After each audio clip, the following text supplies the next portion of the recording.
आप देख रहे हो वाडला एक्सप्रेस। मैं हूं दीपक बौर। राजस्थान 2023 के चुनाव में क्या कुछ लग रहा है? 2023 का चुनाव क्या कहता है? आज करौली में पहुंच गए हैं। करौली में कुछ ही देर बाद बहन कुमारी मायावती जी यहां पर पहुंचेंगी।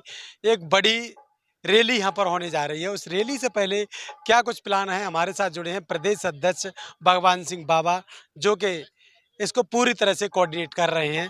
प्रदेश अध्यक्ष भगवान सिंह बाबा जी से बात कर लेते हैं। बाबा जी, आपका स्वागत। जी धन्यवाद। 2023 का चुनाव है, क्या कुछ मुद्दे रहने वाले हैं 2023 में, खासकर राजस्थान के लिए?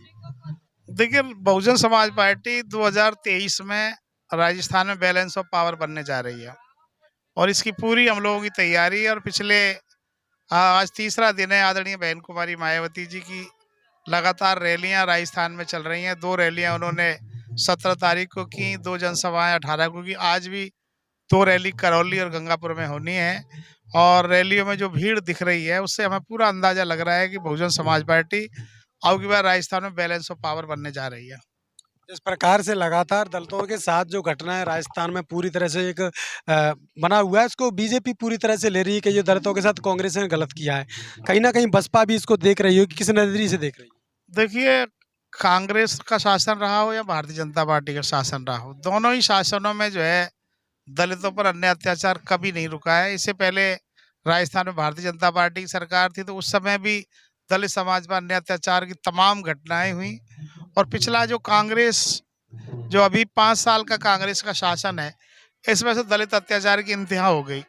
लगातार हमारे युवाओं की हत्या, लगातार दलित महिलाओं के साथ बलात्कार, लगातार जो है हत्याएं, बलात्कार, तमाम तरह की घटनाएं अन्य अत्याचार की लगातार दलित समाज पर हो रही है और सरकार इनको पूरी तरह रोकने में नाकाम रही। क्योंकि प्रदेश के जो मुखिया हैं, मुख्यमंत्री अशोक गहलोत, वो कतई नहीं चाहते कि दलित समाज को यहाँ सम्मान मिले और इसीलिए अन्य अत्याचार रोकने वो लोग नाकामयाब रहे हैं। सबसे बड़ी बात यहाँ पर ये आ रही है सामने कि जिस प्रकार से गहलोत सरकार किसानों को, किसान के बिल माफ कर रही है और तमाम ऐसी योजना छोटी छोटी जिनके माध्यम से लोगों के बीच में जारी बता रही कि इससे हमें बहुत बड़ा समर्थन मिलने वाला है। आप क्या मानते हैं इन योजनाओं को? देखिए, ये जो योजनाएं, आज जब चुनाव आ गया है तो 6 महीने पहले ये योजनाएं प्रारंभ की गई हैं। एक तरीके से मैं तो ये समझूंगा कि आज देश की आज़ादी के 75 साल बाद भी जो देश का आम आवाम है, जो वोटर है, उसको ठगने का काम किया जा रहा है। छोटे छोटे लालचों में उसका वोट लेने का प्रयास किया, जबकि डेवलपमेंट का मामला हो, अन्य अत्याचार का मामला, तमाम जो इश्यूज है, करंट इश्यूज है, रोजगार के इशू हैं और बेरोजगारी की भयंकर समस्या, इन मुद्दों पर सरकार का ध्यान नहीं है। वो छोटे छोटे प्रलोभन देकर गरीब समाज का वोट लेकर के अपनी सरकार बनाने का ख्वाब पाले हुए हैं। लेकिन राजस्थान की जनता बहुत समझदार है। उन्होंने दोनों ही पार्टियों को परखा है, कांग्रेस को भी परखा है, बीजेपी को परखा है। अब जो है राजस्थान में बीएसपी बैलेंस ऑफ पावर बनने जा रही है, ऐसा मेरा भरोसा है। बीएसपी जब पावर ऑफ बैलेंस में आने से पहले कहीं गहलोत लगातार जादू चला देते हैं बसपा के विधायकों पर, उनको खरीद लेते हैं, कैसे बचा पाओ? मैं मानता हूँ 2008 हो या 2018 हो, हर बार हमारे विधायकों को कांग्रेस ने खरीदने का काम किया और उसका मकसद केवल इतना रहा कि बहुजन समाज पार्टी को राजस्थान में कैसे खत्म किया जाए। लेकिन बहुजन समाज पार्टी, हमारा हर कार्यकर्ता जानता है कि राजनीतिक पार्टी बाद में है। ये हमारे महापुरुषों का मिशन है, मूवमेंट है, विचारधारा है।